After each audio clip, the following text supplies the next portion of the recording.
In this episode of the podcast, we speak with Dionne Khadija, a blogger, mentor, and the founder of Her Destiny, a growth community for young girls, and also the founder of a Broken Vessel, a community platform designed to journey together through brokenness and emotional well-being and refined faith. In this episode, she also speaks on domestic abuse, how it impacts our well-being and our overall mental health. Hear her navigate her way from childhood all the way to adulting, and also shedding lights on the many different ways we can be whole. Please hit that subscribe button if you're not, to get a ringer on everything SitM Podcast, and also follow us on all SitM platforms at SitM Podcast. B-roll is going to roll, and we'll get to the episode. Don't go anywhere. You're in for a good one. Dionne, what's the best piece of advice you've ever been given? Best piece of advice I've ever been given. Right now, I'll say the one that I can think to that I tend to keep in my heart is you don't have to be great to get started, but you have to get started to be great. Speak a little bit about that, because I feel like that's really grand. Speak a little bit about it. What does that really mean to you, and how does that reflect in your life currently? So for me, that's literally like the epitome of me. And honestly, when I heard it, it's kind of what became my green light. So I tend to struggle with being a perfectionist, where I think that everything has to be completely put together in a certain way, or the way I envisioned it, before I can, whether it be release it or put it out, or just whatever that consists of. I just tend to think like, okay, no, I can't do this, or I can't put my name on this until it's all the way put together. But then it's like, that causes for delays, unnecessary delays. And then it's just like, think about how much you're missing in the time of trying to feel like, okay, it needs to be perfect before I can do it. And it's just like, it doesn't have to be that. You can figure it out along the way. You can perfect it along the way. And it's like, you have to start with some type of rough draft anyways, for you to be able to figure out what needs to be changed, what can be added. So trying to wait on something to be perfect, you're going to end up missing out on time. And then it's kind of to say, who's to say that you're going to ever get that time back, or the opportunity for certain things again? Right. Just to the listeners watching right now who've never met your acquaintance, right? Who is Dionne Khadija? Who is Dionne Khadija? It's funny because my therapist had asked me this question before, and I didn't realize how stumped I was, because I tend to want to run to say, oh, I'm a mom, I'm an accountant, I'm a girlfriend, I'm a daughter, and all these things. It's like I start to cling to all these titles and hats I wear, when it's like, Dionne Khadija in the simplest form is just a regular human being who is dedicated to becoming the best version of herself, just constantly learning, seeing what areas I can grow in. And then also, as I learn, seeing how I can pass that down to other people who may be struggling with the same things I've overcome, or just people who I can just pour into, or just shed light on, and also gain information from. So in the simplest form, I'm still stepping into Dionne Khadija and still figuring who that is. And I feel like you always built your life, right? Yeah. You spoke about learning, and you also mentioned that you're an advocate for all things healing and restoration. Speak a little bit about that. What do you mean by healing and restoration? Yeah. So I feel like, and it kind of plays into the name of my blog, A Broken Vessel, but I just feel like I've just always felt broken at core, like something was just like not always there, or I was missing something, or just trying to find ways to figure out my identity and put that together. And it's like, I tried to find myself in so many different ways, things that broke me even more, things that might have, they served as glue, and it might have held for a little bit, but it wasn't truly what I needed, until I truly encountered and developed my relationship with God. And that's when I really realized that He is our soul healing power. And restoration comes from Him. And, now having found that light, and, just developing my relationship with Him, I'm just super passionate about other people doing the same. And I just pretty much just letting people know that, healing is available to all of us, just through Jesus, of course, we can all be healed and restored. He died for us for that. Right. You mentioned a broken vessel. You're the founder of a broken vessel. It doesn't take a rocket science to kind of understand what you mean by a broken vessel, right? But for context purposes, can you please tell us what a broken vessel is to you and what your brand represents? Yes. So I like to define a broken vessel as anyone who has endured the bruises of life, and they're allowing God to refine their pain for purpose. They are committed to inner healing, reshaping their truth, and just showing the world what it looks like to be gracefully broken. Right on. I'm all thing education. I really love education. I love seeing people attending greater heights in education. One thing that I noticed, from your IG page or, your press kits is MBA. My last name is MBA, but does not mean that I have a master's in business administration, right? So you showcase that. Speak to us a little bit about, your educational background and how that has led you to where you are presently in life. So my educational background is actually like a twofold story. It's kind of funny. So technically my undergrad, my bachelor's is in accounting, and I'm currently an auditor. But having worked in this industry, I truly have been last year is when I finally stepped into peace with it, that this is not for me and this is not what I want to be doing for the rest of my life. I more so chose accounting just, in African households, it has to make sense. Whatever your parents don't care what you're studying, they'll send you to school, whatever, just make it make sense. Right.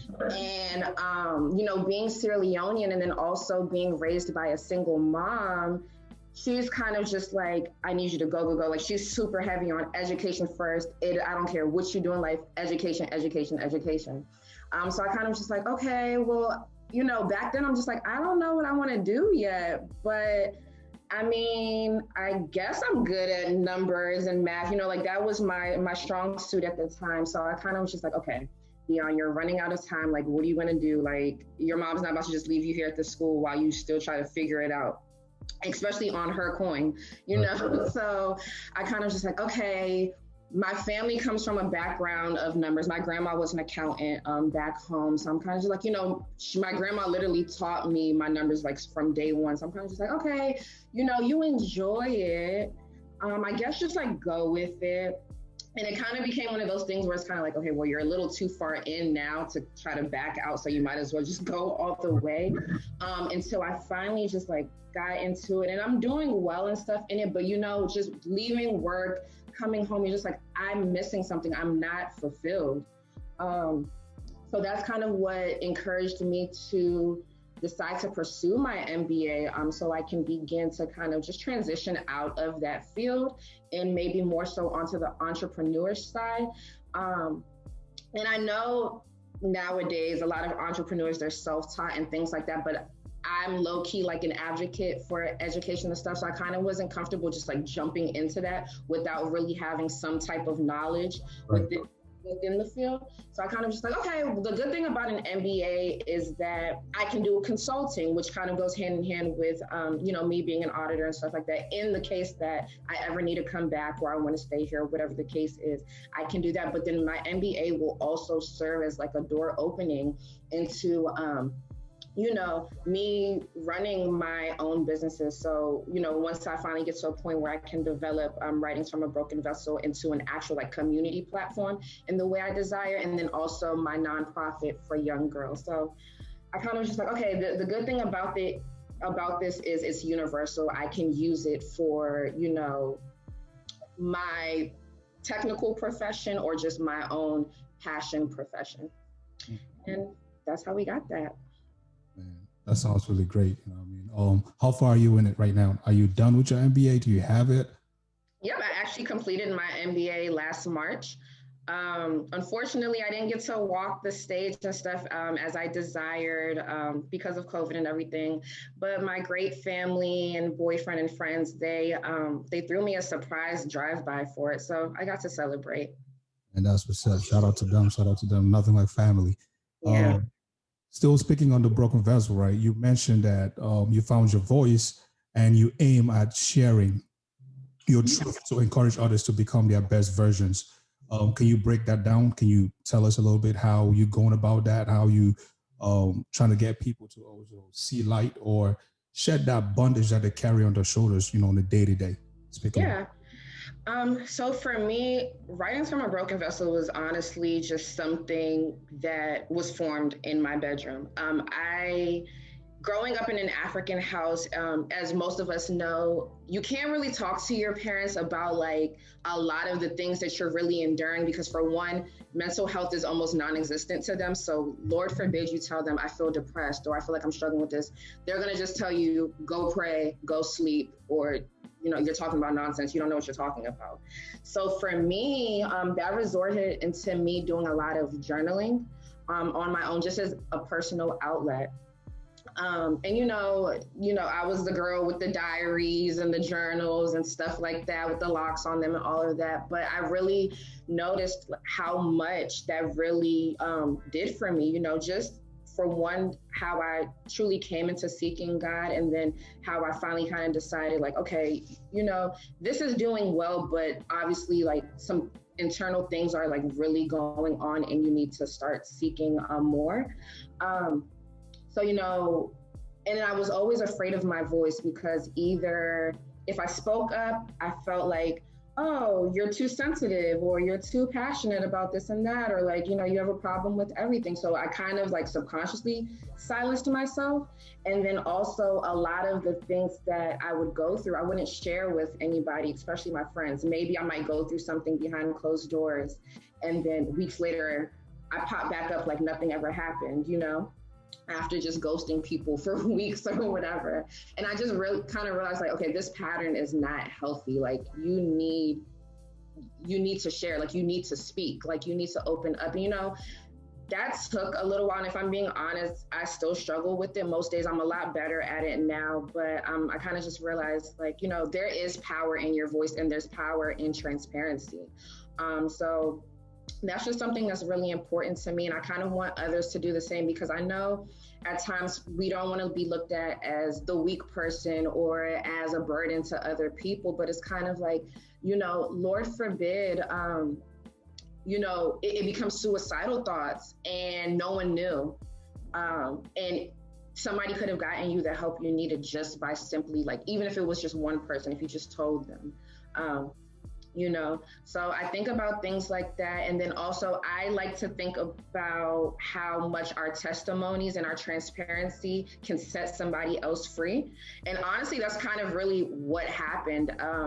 In 2018, when I finally decided like, okay, I'm going to take the step and go to therapy, I kind of used my own personal page just to start sharing like, different little quotes, or I'd write little things here and there. And, people would write me and be like, oh my gosh, like, this really helped me, or I really needed this, and so on and so forth. And I kind of started thinking like, okay, maybe like all of the stuff I've gone through and stuff like that does have a purpose, and it will help somebody else. Even if I felt like, dang God, like this is kind of unfair, like why I got to be the one to get crushed in this way, just seeing that it encourages somebody else to want to open up or to want to share.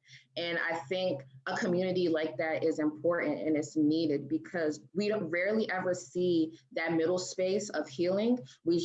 People are either down or they're up. There's no, like, we don't show that gray area. And I think that's very, very important because we need to make it look realistic and we need to make it look achievable. Like, you don't have to be this grand person or this person of a certain stature to say like, oh, I did this and anything of that. It can be the person right next to you, So that's literally just the purpose of my little community there.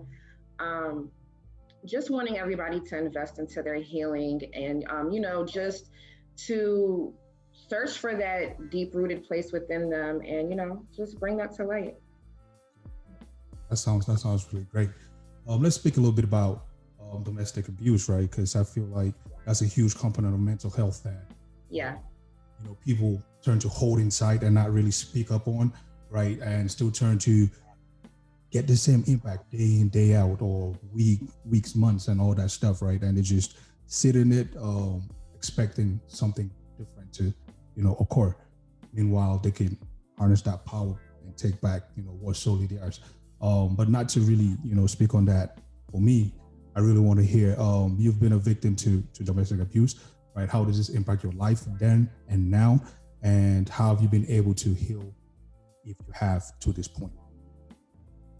Yeah.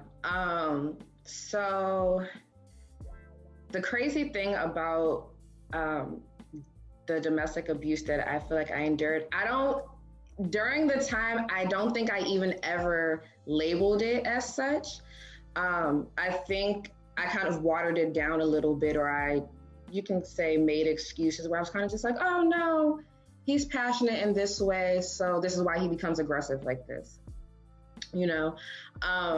until it took for like the final straw where it did, pretty much go too far, where it led to me, having a broken shoulder and having to go to the hospital and having to wear a sling for a couple of months, where I was just like, you were making excuses this whole time. Like, no, this has been domestic. And, back then I felt ashamed. I felt ashamed where I was just kind of like, how did this happen to you? Like, girl, like, how did you get so far low to this point for this to take place? I didn't even want to share with my friends, but it was kind of like, how can I not? Like, how am I going to even get through this? Because at this point, also my daughter had been born at the time. So it's kind of like, I literally needed the physical help because I was one arm down. I kind of had to sit and reevaluate myself and just how I look at myself, because obviously that's a direct reflection of the choices I make.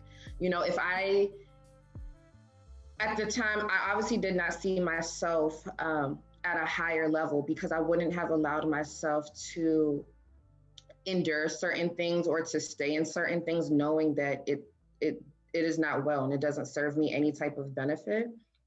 But one thing, especially, just in my walk with God, is, him having to just reveal to me that we can still be made new and we can be made restored. And, he takes that shame away from us. It's not something that, we have to try to hide from the world. One of my favorite verses that came from that is actually Genesis 50:20, where it says, you intended evil against me, but God is going to use it for good. And that's generally how I like to look at my life. This might have been a bad situation that took place. You might have gone through some crushing moments, but God will literally still use it to be the thing to cultivate somebody else. He'll still, it's almost like the thorn in our side, like, he'll still kind of use that to glorify him. And I think now I'm at a place where I'm appreciative of that, where I'm able to look at it like, okay, God, I know back then I was trying to be the leader of my life and things like that, but I trust you. And I trust that you're going to do something with my story. Just to bring glory to your name and just to show other people that it is possible to be able to walk out of situations that just look shattering. He says that we'll come out of the fire unscathed, and I believe that. That's really much. I cannot continue without asking this question, right? Because I don't feel like it's going to be fair to the listeners. But since then, have you gotten into any other relationship? And how has this relationship been contrary to the other? And what I'm really looking for specifically is just that trusting factor of it. And you mentioned you got a daughter, right? So how has this man, right? Shout out to him, by the way, step up, right? To not only, be better for you, but for your daughter as well. Yeah, that's a great question. And yes, it's funny because when I left that previous relationship, I want to say my current boyfriend kind of came into the picture or started trying to pursue me maybe 6 to 7 months after. And when I say I was just completely like, no, I was just like, no. And it's funny because his thing was always just like, What did he used to say? I think he would say something like, okay, like you shouldn't block your blessings. And I used to get so offended because I'm like, who told you that you were a blessing? Like, you don't even know me and I don't know you. Like, what are you talking about? But, later down the line, he truly has been nothing but a blessing. This has been the healthiest relationship I've ever been in. Just the way that he cares for me and my daughter, just the way that he serves me and affirms me.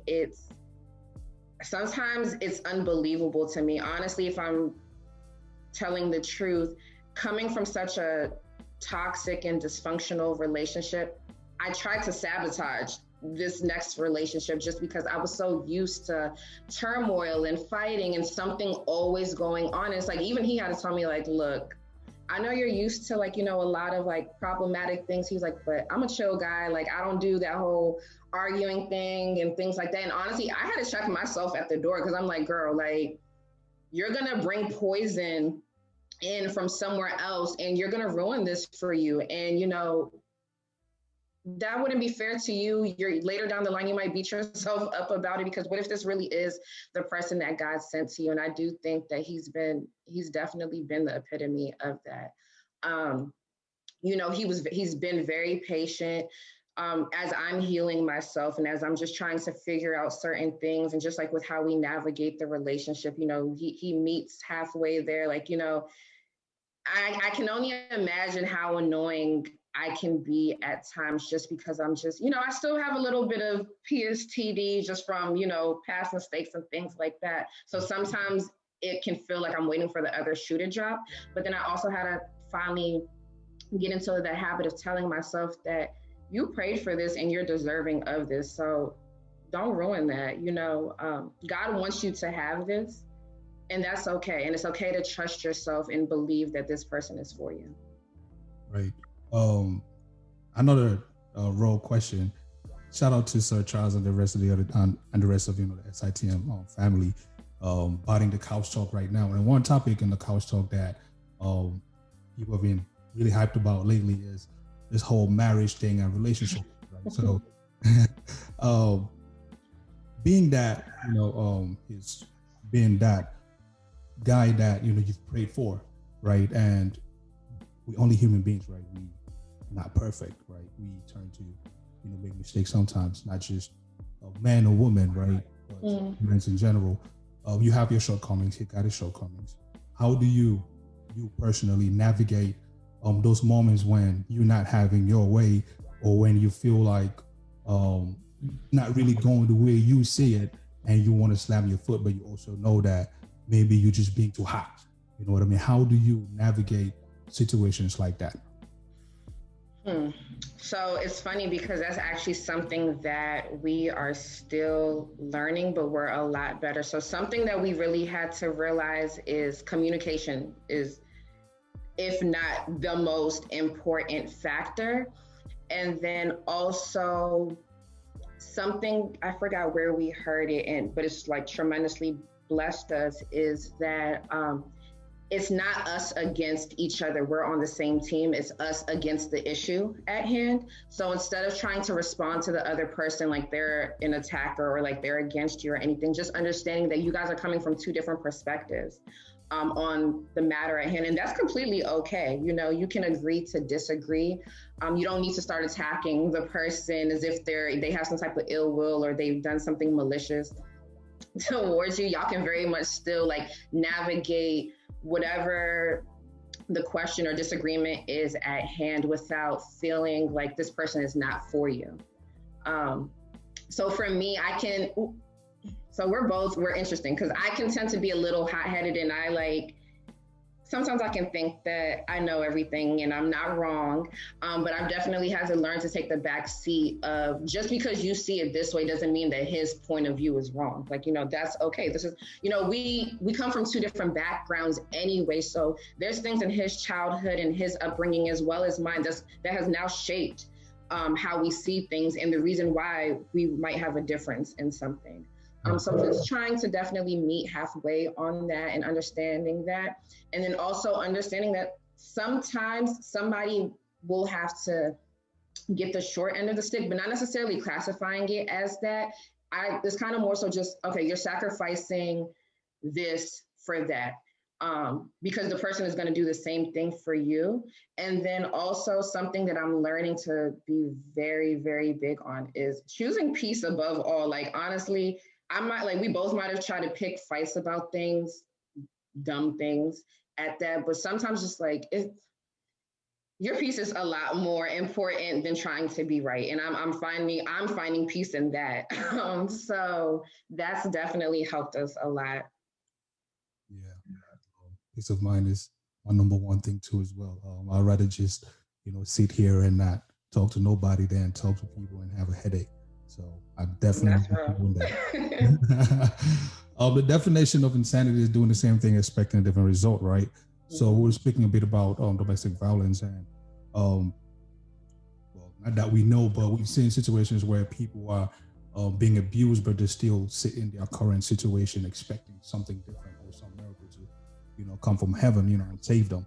What advice do you have for people who are currently in domestic abuse situations, or just in any abuse situation, right? And they don't know how to, maneuver their way out of there, or they're sitting hoping that something would change, but it just keeps getting worse and worse. Yeah.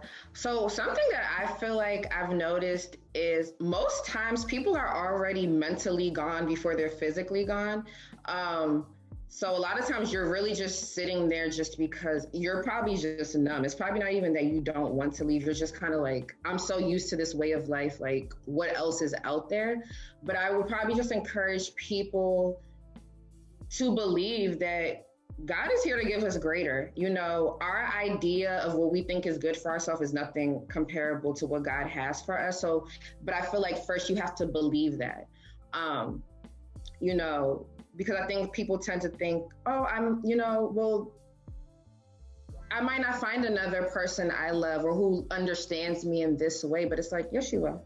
Trust me. Yes, you will. Like, this population is huge. Yes, you will.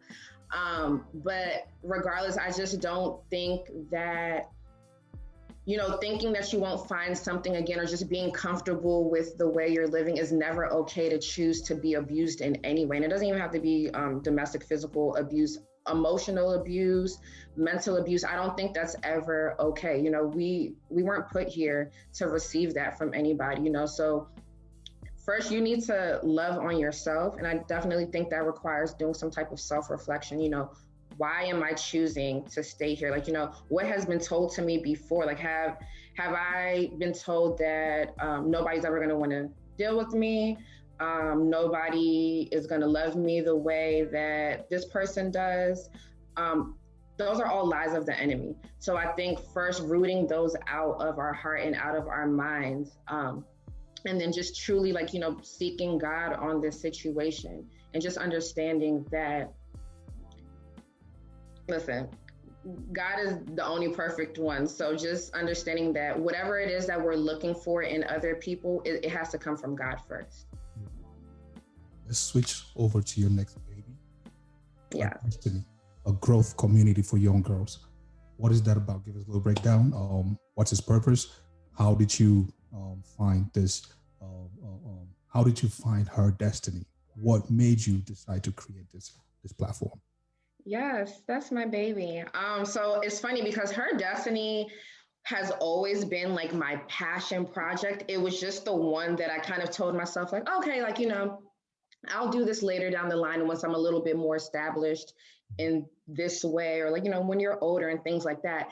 Her destiny actually got put into my lap just through, at my church, I am on the students team, and they do something called connect groups. So they were looking for just a couple different leaders to just, do connect groups weekly for some of the students. So I got approached by our director at the time, who they knew my heart for young girls and just like my story and stuff like that. And they were kind of just like, Dionne, like, I think this is the perfect opportunity for you, so on and so forth. And I kind of just like, it's just so funny because let me just tell you, when God gives you a purpose, like, you can't run from it. You really cannot, because I really tried to find every reason to even sabotage that out of fear. Like, just like, no, I have school going on and I have my daughter and I have this and that. But it was just like, they were like, okay, you can be flexible. You can do it. Like, you can do your schedule whichever way you wanted to. Like, when it just kept getting like presented like that, I'm just kind of like, you know, you don't have any reason why you can't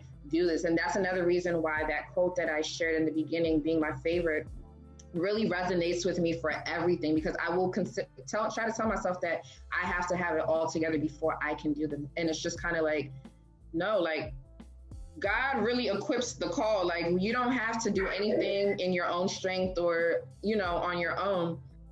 So, you know, I finally was kind of like, okay, I guess I will just go ahead and use this as like the blueprint for my actual baby that I plan on, you know, launching later down the line. But it actually became that.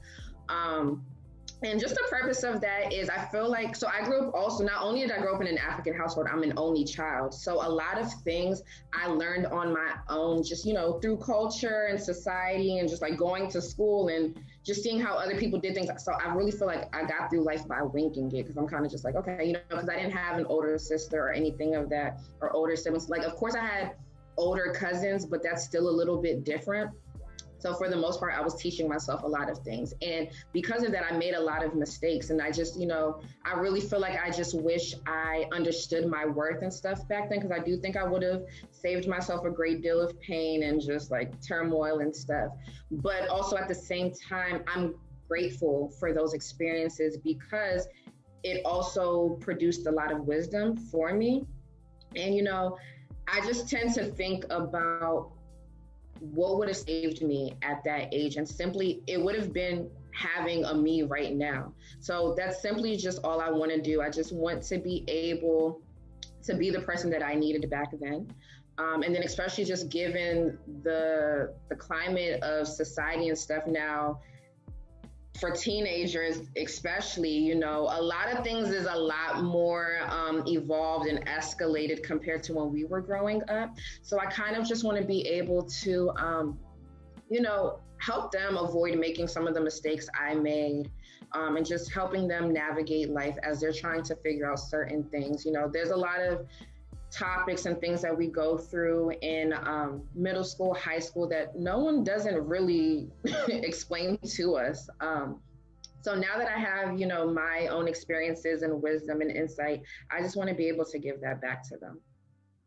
Some of us also wish that, you know, we had that mentor, you know, yeah, not just say that, you know, we didn't have father figures or we didn't have parents in our lives, but say, for example, you know, you want to study engineering, right? But then there's no engineer in the family. Exactly. It's not harder to really navigate that field or even come out successfully, right? In that field, because you really didn't have that figure within the family, you know, to help you navigate your way to becoming an engineer. But Yep. with that broken vessel, our destiny, what are some of the amazing feedbacks that you've gotten so far in this journey?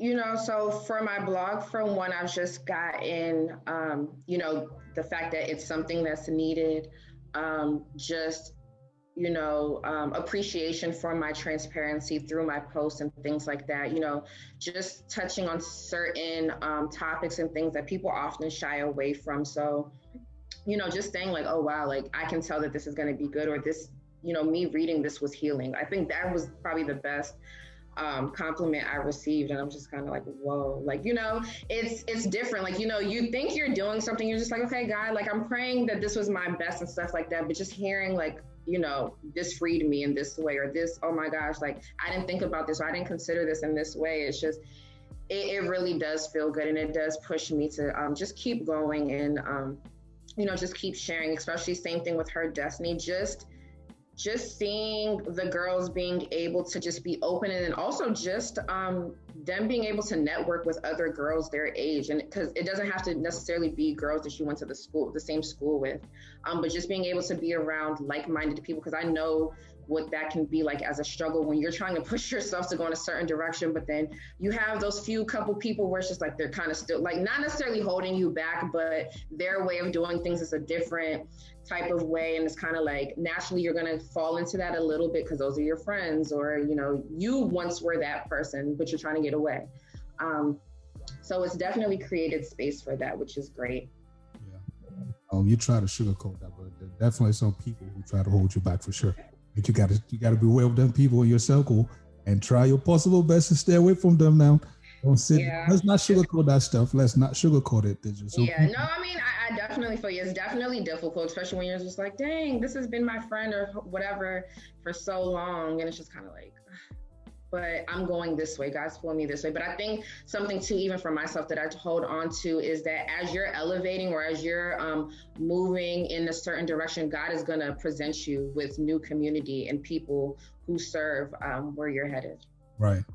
Spoke a bit about the amazing things, that are happening. Let's speak a little bit about the setbacks because, like you said, right, those gray areas. What are some of your gray areas? What are some of the things that you struggle with? What are some of the things that keep you awake at night? My mental. I'm like an overanalyzer. I think my mind is like in a constant go. Like I'm always thinking. So honestly, like I said, sometimes I still struggle with like self-sabotage, and then also like I experience anxiety and stuff like that. So sometimes like, I can feel so crippled that I won't like still keep moving. Like I'll kind of just like really like sulk in it sometimes, which that's not a bad thing. Cause sometimes you do like, you can't pour from an empty cup. So sometimes you do need to like sit through your emotions and work through that. So you can, so your productivity can come from a high place, and you can make sure that you're always giving your best effort towards something. So yeah, I definitely believe in that, but sometimes I can take it a little overboard, and just my mind is just in a constant twirl. So I think I'm just trying to work on combating my thoughts and just constantly just trying to be optimistic about certain things and understand that I'm doing my best, that I'm doing all that I can, again, that whole, I don't need to be a perfectionist. So when your mind goes at 100 miles per hour and you turn around, for example, or you ask your boyfriend or you ask him a question about what you're thinking, and he goes, I'm not thinking anything by it. What reaction do you know? I mean, how would you know to react from that? Does that piss you off? Do you just let it go, move on? So I tend to be realistic, but if I give my honest answer, maybe like at first glance, I probably am like, what do you mean? But it's kind of like, okay, well, Dionne, like you are kind of catching him off guard as well. And you have to understand that y'all are still separate people. So the things that you're thinking about and twirling about, he doesn't like me and my boyfriend were so opposite. I consider him, he's a free spirit. Like he can just like, honestly, he encourages me, but he can just like do things, and like he just has this high faith in himself when it comes to certain stuff, where here I am like, okay, let me make sure is 1 + 1 = 2? Is this adding up? Like, hold on, are we sure? So I do think like we learn from each other in that way, but sometimes like I might like, project my own anxiety and stuff on him just because of things I'm thinking. I kind of have to come back and be like, okay, that wasn't fair, y'all process things in 2 different ways. So you can't expect for, while your anxiety is up here, for his anxiety to be up here. It's just kind of like, no. So we do balance each other in that way. If you had to give, what advice would you give yourself, let's say you go 10 years back, right? 10 years back, what advice would you give yourself then? Stop looking at other people in society to find your identity. I think when I was younger, I was so unsure of myself and just like, I didn't really like the skin I was in. If I'm just being honest, I was just like, if I saw somebody do this today, I'd kind of be like, oh, maybe let me try this. Even it could be something as simple as an outfit or like a hairstyle. I'm just kind of like, oh, well, people were super into this person's this. So like, oh, maybe let me try this and let's see if I get the same reaction and things like that. And it's just like, that caused so many different falls for me, just because it's like, I was looking for people to accept me as so many different versions, but myself.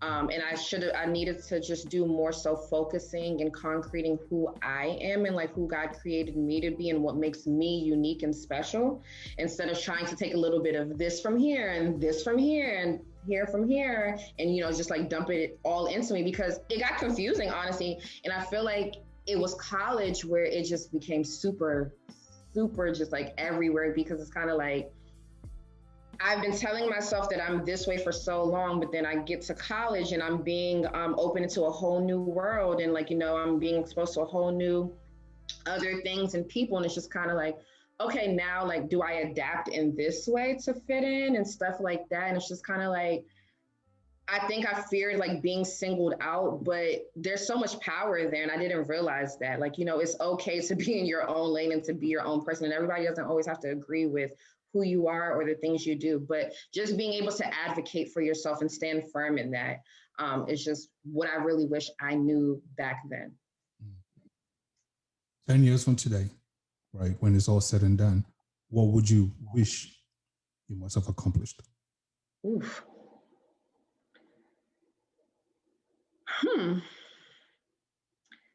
That's interesting, because I tend to be the queen of accomplishments, and it's like I'm even trying to like get away from that, because that's a good thing. Yeah, because which part? The accomplishing stuff? Yeah, you're the queen of accomplishing stuff. That's a good thing. But then sometimes it's kind of like, okay, at what point do you just get to rest in who you are? Like sometimes it feels like, okay, now that I've accomplished this, what's next?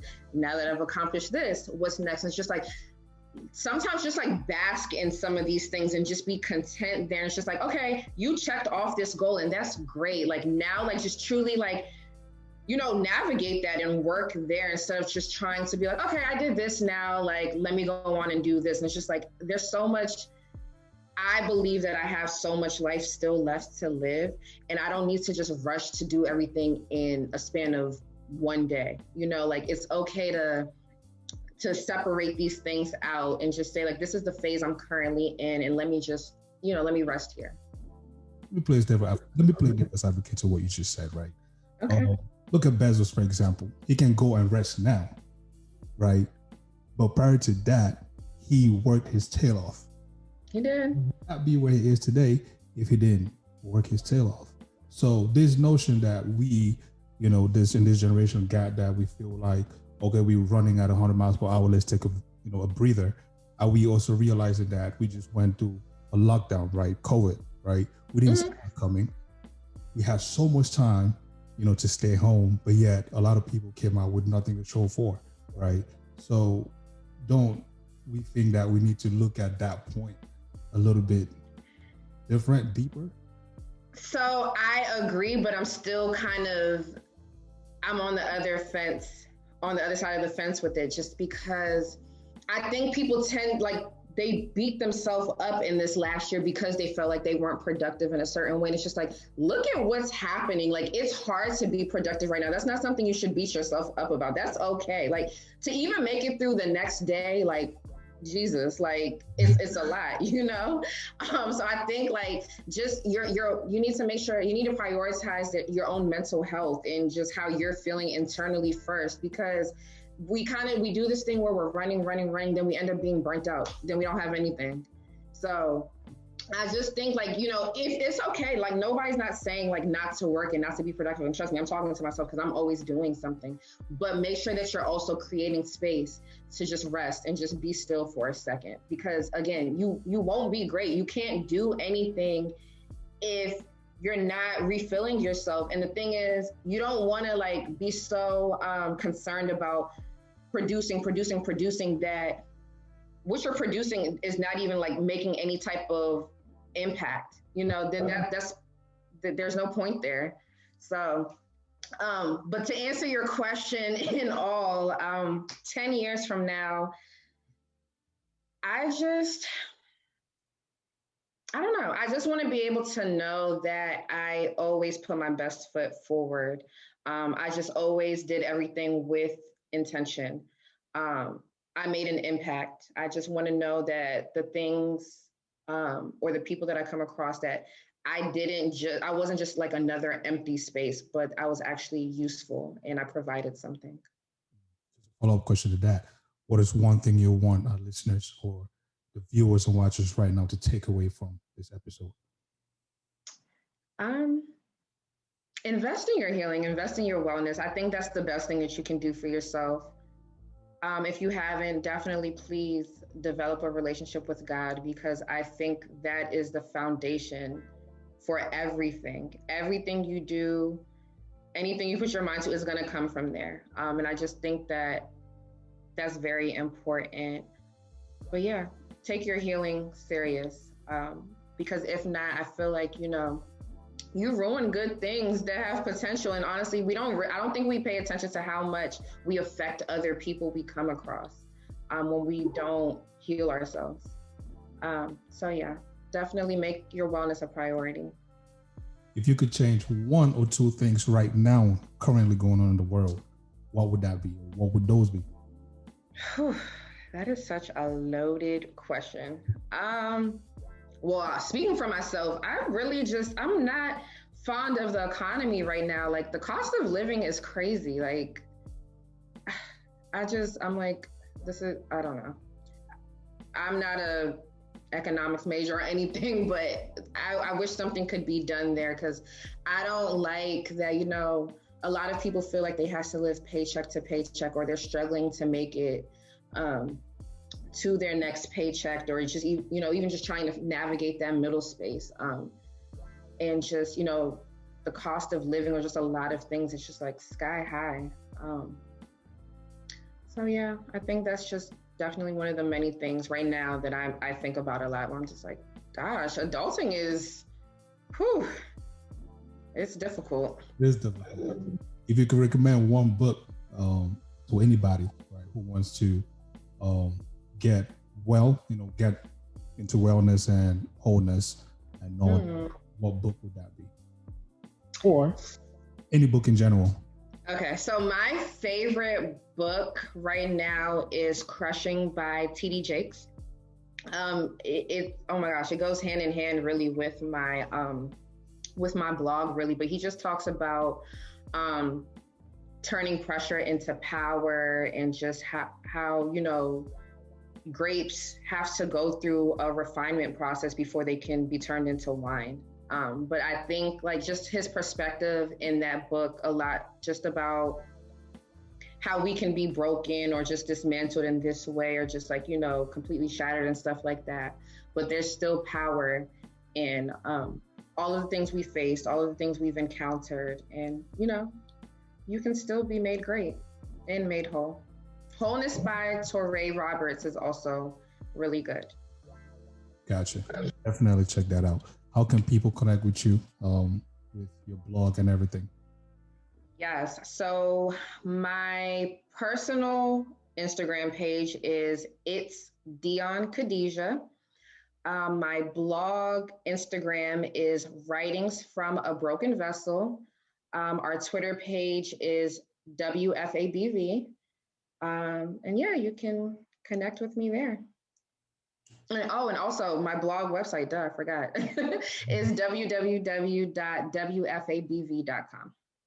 And check it out. I have a tab on there just for different resources. So as you asked, like, books, I have a directory link on there to start your therapy journey. I have a link on there to get you to the Bible app.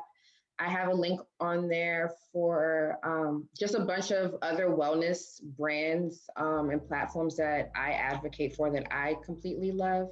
I have a couple links on there for podcasts and stuff that I listen to that have definitely helped me. Right now I'm kind of sharing different blog posts monthly. I also do monthly reflection questions on there.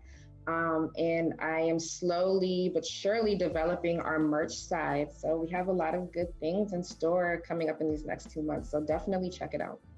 Yeah. It's all going to be in the show notes, guys. So summary of this video.